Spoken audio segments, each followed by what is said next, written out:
बिस्मिल्लाहिर्रहमानिर्रहीम। अस्सलाम वालेकुम नाजरीन, मैं हूं नकीब राजा और आप देख रहे हैं UK1 न्यूज़। आज मुस्तफ़ा नवाज़ खोखर ने काशिफ अब्बासी के प्रोग्राम में नून लीग के उन कारकुनों को तनकीद का निशाना बनाया जो PTI को गाली गलौज और इंतहाई नाजेबा अल्फाज का इस्तेमाल करते हैं। मजीद उनका क्या कहना है, आइए देखते हैं इस प्रोग्राम हर में। चीज रात चल रही है ना। नहीं, कौन सी चीज की? आज देखा ना आपने पार्लियामेंट में चौधरी बैठे ने, सारे कह रहे हैं मैं तो दसांगा। और कल तकरीरें सुनी थी आपने, और राना तनवीर की तकरीर देखी थी, बेहूदगी थी, गुफ्तगू है जी। ये पार्लियामेंट के लेवल है ये करने का। और मुझे अफसोस, मेरे दोस्त मेरा शायर साहब बैठे थे साथ में, यानी दिस इज, आप कंडेम करें इस तरह की चीजों को।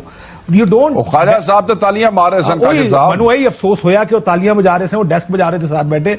For politicians as old as this, you should condemn this behaviour. और उससे पहले जो राना सनाउल्लाह साहब ने जो स्टेटमेंट दी, आई मीन, मैं आऊंगा उसके बाद अगला, मैंने I want to discuss that. कहां हम इस मुल्क को लेकर, क्योंकि मुझे अपनी फेवरेट स्टेटमेंट कल की का टाइम नहीं मिलेगा, तो मैं सिर्फ वो सुना दूंगा आपको कि कल शहबाज शरीफ साहब ने, मैंने कल भी ओपनिंग पे ये बात कही थी, उन्होंने एक जगह फरमाया कि इस मुल्क में किस तरह लोगों के खिलाफ जाली FIR होती हैं, वो खुले आसमान के नीचे बेल्स का इंतजार कर रहे हैं। यानी आप वजीर आजम पाकिस्तान होने के बाद भी आपको पता है कि क्या हो रहा है।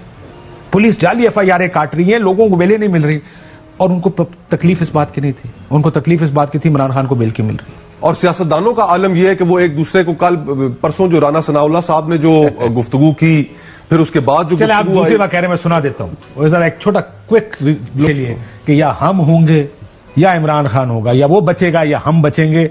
आज बिलावल भुट्टो ने इसके जरा बड़े मासूमाना तरीके से इसको कंडेम किया कि सियासत कोई जगह नहीं जाने चाहिए था। वो 20 दिन मुझे याद है जब मरीम नवाज के कमरे में कोई गए थे तो वो बगारत वाले लेके वो आ गए थे। इस तरह की चीजों को डांस साहब का शॉट है जी, चलाएं जी। ये चीजें तो फिर जमहूरियत में होती हैं, दुश्मनी में तो नहीं होती। वो कहता है कि हम उसको कत्ल करना चाहते हैं, तो जब वो हम उसको कत्ल करना चाहते हैं तो वो भी हमें फिर कत्ल ही करना चाहता है। तो अब फिर या वो कत्ल हो जाएगा या हम कत्ल हो जाएंगे, दोनों में से एक का वजूद ही बाकी रहना है। कि हमारा वजूद जो है वो उसकी नफी हो रही है, तो हम तो हर उस हद तक जाएंगे जिस हद में फिर ये चीजों की तो खैर नहीं सोचा जाता कि जी ये जमहूरी है, ये गैर जमहूरी है। जिस सतह जी सियासी मुखालफत सियासी दुश्मनी में तब्दील नहीं होनी चाहिए। और आपने भी शायद वो किताब देख रखी हो, हाउ डेमोक्रेसीज डाई। उसके अंदर पहली जो चीज है, जब डेमोक्रेसीज के लिए खतरे की घंटी बजती है, तो वो यही है कि जब सियासी मुखालफत सियासी दुश्मनी में तब्दील हो जाए। हमारे यहाँ हमारा एक माजी रहा है इस हवाले से, और जब हमें पता है कि हमारे मुल्क के अंदर एक ऐसा माजी रहा है, तो हम फिर मामलात को क्यों वापस उस स्टेज के ऊपर लेके जाना चाहते हैं। 90 की दिहाई भी हम सारे सियासतदानों को खुद कुर्सी, लेकिन फिर जब कुर्सी किसी के पास नहीं रहेगी तो अल्टीमेटली नुकसान किसका होगा। सर देखिए, यहां पर तो लड़ाई इस बात की, मेरे पास ना रहे पर तेरे को भी नहीं होनी चाहिए। काशिफ भाई, इस चीज के ऊपर तो माशरे के अंदर कंसेंसस होना चाहिए ना, कि अगर मुल्क ने आगे बढ़ना है तो उसके लिए जो तरीकेकार है वो जमहूरियत ही है, तो फिर हम उस जमहूरियत को क्यों खतरे में डालें। इस चीज पे तो कंसेंसस है। डेमोक्रेसी और डीलों के बगैर डेमोक्रेसी, चंद रोज पहले डीलों के बगैर डेमोक्रेसी। फिर चंद रोज पहले मरीम नवाज साहिबा ने एक स्टेटमेंट दी, उन्होंने कहा कि पहले एहतसाब और फिर इंतखाब। अब ये वो गुफ्तगू थी, ये वो टैग लाइन थी जो इस्तेमाल हुई माजी में इंतखाबात को डिले करने के लिए डिक्टेटर्स ने इस्तेमाल की, फौजी हुकूमतों की तरफ से। इस वक्त हालात देखकर लग ऐसे रहा है कि सब मिलकर इलेक्शन रोकने की कोशिश कर। बिल्कुल, और ये बेशक अच्छी नीयत से बहुत से फैसले किए गए हों, कोई उसमें लग ऐसा रहेगा आखिर में। लेकिन द पॉइंट, मैं इसको इस तरह देखता हूं, मैं इस तरह देखता हूं कि सिर्फ इमरान खान साहब की मकबूलियत का खौफ है, PTI की मकबूलियत का खौफ है कि जिसकी वजह से इलेक्शंस रोकने की कोशिश हो रही है, और सब कोई ना कोई रास्ता, और उसके लिए दुख होता है कि तमाम वो जमातें, ऐसी जमातें इस हुकूमती इत्तेहाद में शामिल है। तहरीक इंसाफ में नहीं है ना, मैंने तहरीक इंसाफ में जाना भी नहीं है। लो चलो, शुक्र है, क्रेडिबिलिटी भी आ जाए ना, क्लैरिटी के साथ गुजारिश ये है कि इस वक्त इस हुकूमती इत्तेहाद में ऐसी जमातें मौजूद हैं काशिफ भाई, कि जिनके अकाबरीन के इस आइन के ऊपर दस्तखत है, और जब वही लोग प्रेस कॉन्फ्रेंस करते हैं और कहते हैं कि हाँ, अगर 90 दिन के अंदर इंतखाब ना हुए तो कौन सी क़यामत आ जाएगी। यानी कि जब आप, जिन्होंने सारी जिंदगी, आपके अकाबरीन के उस आइन के ऊपर दस्तखत मौजूद है, आपने सारी जिंदगी कौम के सामने एक जमहूरियत और आइन का चूरन बेचा, और आज आप कहते हैं कि हाँ ठीक है, उसकी फलानी शिक पे अमल ना हो तो कोई फर्क नहीं पड़ता, तो ये आप क्या प्रेसिडेंट क्रिएट कर रहे हैं। और ये प्रेसिडेंट हमारे मुल्क की तारीख के कॉन्टेक्स्ट में, कि जहां पर इस आइन को लोग ऐसे समझते रहे कि ये तो रद्दी की टोकरी में फेंक दें, इससे तो कोई फर्क नहीं पड़ता, वहां पर जब सियासतदान ऐसी रस्म रखेंगे تو اس کا کیا نتیجہ نکلے گا؟ 100% درست. تو ہم ایسی ایک، میرے خیال میں کاشف بھائی، ایک ایسی نہج پہ کھڑے ہیں کہ جہاں پر ہم حقیقت کا ادراک نہیں کر پا رہے. معاشی کرائسس کو آپ دیکھیں، آج اس ملک کی اکانومی کا کوئی سر و سامان نہیں ہے، کوئی حال نہیں ہے.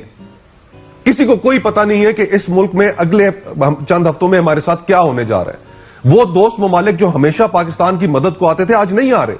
آئی ایم ایف کے ساتھ جو ساری بات ہے وہ صرف ایک نقطے پہ اٹکی ہوئی ہے کہ آپ تھرڈ پارٹی کمٹمنٹس اپنی لے کر آئیں اور ہم سے آپ پیسے لے لیں. معیشت کا کوئی حال نہیں ہے. 22 کروڑ لوگوں کا ملک ہے، لوگوں کی زندگیاں ہیں، اور سیاستدان آپس میں الجھے ہوئے، ادارے آپس میں الجھے ہوئے، اور صرف اس بات کے اوپر یہ دھینگا مشتی چل رہی ہے کہ کس کو ہم نے آنے دینا ہے، کس کو نہیں آنے دینا. آپ اگر اس پریسیڈنٹ کو سیٹ کر دیتے ہیں ایک دفعہ کہ اس ملک کے اندر 90 دن کے اندر الیکشن کرانے کی کوئی قانونی آئینی وقت نہیں ہے، اس کے بعد کسی نے نہیں کرانے. میں یہ بات اکثر دوستوں سے پوچھتا ہوں کہ آپ یہ سوچیں کہ آج سے 10 سال بعد آپ مقبول جماعت ہیں، آپ کہتے ہیں الیکشن. کاشف بھائی 10 سال چھوڑیں، جو اگلی حکومت آنی ہے اس نے نہیں کرانے. ہاں 5 سال بعد کرنا. آپ کہیں گے کہ الیکشن کراؤ، وہ کہے گا نہیں ہمارے پاس پیسے نہیں ہیں. وہ کسی چیف سیکرٹری کو آ کے کہے گا، چیف سیکرٹری کہے گا سیکورٹی کا حالات خراب ہے. فوج آ کے کہے گی ہم بندے نہیں دے سکتے. وہ کہے گا جناب یہ پہلے بھی اسی بنیاد پہ ملتوی ہوئے تھے، آج پھر ملتوی ہو گئے. اب کس منہ سے آپ کہیں گے آج ملتوی؟ کاشف بھائی اس ملک سے تاریخ میں ہماری اتنی مائگریشن نہیں ہوئی جتنی اس سال ہوئی ہے. لاکھوں لوگ اس ملک سے نکلے ہیں، ملک سے باہر جائے، ڈاکٹرز، انجینئرز، جس کا بس چل رہا ہے کاروباری طبقہ وہ اس ملک سے نکل رہا ہے. اس ملک میں شدید مایوسی ہے، لوگوں کو اعتماد ختم ہو رہا ہے. تو کیا جب یہ ساری صورتحال سامنے آتی ہے تو لوگوں کا اس سے اعتماد بحال ہوگا یا اور شیک ہوگا؟ میں آج مریم نواز شریف صاحبہ کو سن رہا تھا، وہ فرمائشی ختم نہیں ہو رہی کہ میری یہ وہ مجھے امیتابھ فلم کا وہ یاد آ گیا، پہلے اس کا سائن لے کر آؤ، پھر اس کا سائن لے کر آؤ تو پھر میں سائن کروں گا. وہ کہہ رہی پہلے یہ کر کے دو، پھر وہ کر کے دو، تو برابری کے پلڑے ہوں تو سورج مغرب سے نکلے تو چاند جس دن زمین پہ آئے تو اس دن الیکشن ہوگا. مطلب یہ what are they trying to do they realise the Democrats? صرف ایک اپوزیشن کی جماعت ہے جس کے خوف سے یہ تمام کے تمام لوگ، جیسے مصطفیٰ نے ٹھیک کہا، اس الیکشن کو روکنے کی کوشش کر رہے ہیں. اور الیکشن یہ کتنا روک لیں گے، کب تک روک لیں گے، کہاں تک روک لیں گے؟ 6 مہینے کے بعد ایک اور 6 مہینے کہاں تک دوڑیں گے؟ کیا یہ اس اکانومی کو سنبھال سکیں گے؟ کیا یہ اس معیشت کو سنبھال سکیں گے؟ کیا یہ ایسی انوائرمنٹ پیدا کر سکیں گے جس انوائرمنٹ کے اندر یہ 6 مہینے سال کے اندر ایک ایسا ماحول پیدا کر لیں جس سے کل یہ پاکستان تحریک انصاف کا سامنا کر سکیں؟ شیخ صاحب سے ایک سوال اور بھی میں آپ سے پوچھنا چاہتا تھا. مجھے ذاتی سوال، بڑے دنوں سے ہماری ملاقات نہیں ہوئی، میں ٹی وی پہ پوچھ رہا تھا. عموماً ایسے ٹائم پہ ذاتی سوال نہ کریں جی، وہ بعد کریں گے. نہیں وہ اس قسم سے ذاتی نہیں سر، وہ بعد میں ذرا سیاسی ذاتی سوال پوچھ رہا ہوں. عموماً اس ٹائم پہ سیاستدان انتظار کرتے ہیں کہ ذرا بادل چھٹیں، پتہ لگے حالات کس طرف جا رہے ہیں تو میں فیصلہ کروں کہ میں نے پارٹی کو جوائن کریں. وہ جس پارٹی نو پھینٹی لگ رہی ہے، جو بارے سارے کہرے کاٹے لگ گئے، تو اس پارٹی گئے کیوں؟ ہاں میں آپ کو بتاتا ہوں. ایک تو یہ ہے کہ میں نے، آپ کو یاد ہے کہ پچھلا الیکشن انڈیپینڈنٹلی لڑا، میں نے پاکستان مسلم لیگ نون چھوڑ دی تھی پچھلے الیکشن سے پہلے، آزاد آیا.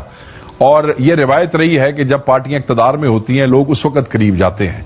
ہم صرف دنیا کو بھی یہ بتانا چاہتے تھے، اور بندہ اپنے ضمیر کے سامنے بھی جواب دہ ہوتا ہے کہ آپ ان لوگوں کے ساتھ کھڑے ہوں جو ایٹ لیسٹ چینج چاہتے ہیں اور سارے سسٹم کے سامنے کھڑے ہو گئے، کوشش کرنا چاہتے ہیں. آپ اس کی کوشش کو جیسے منظی انٹرپریٹ کریں. اس وقت وہ کلا بندہ ہے جہاں نے ساری پارٹیاں نہ لڑدا پیا، اسٹیبلشمنٹ نہ لڑدا پیا، نظام نہ لڑدا پیا. مزہ ہے لڑنے میں، کھڑے ہونے میں، ساتھ کھڑے ہونے میں. کوئی گل نہیں، مارا پہندیاں رہندیاں، قربانیاں دینیاں پہندیاں. تو یہ جو ہے نا اس عمر انرجی، ایکسائٹمنٹ، اور وہ جڑا کیا خان صاحب کہتے ہیں نا حقیقی آزادی کے لیے لڑائی، وہ جس لڑائی کا سانو رب نے پہلے موقع نہیں دے چھڑیا، آج موقع دیتا، اللہ خیر.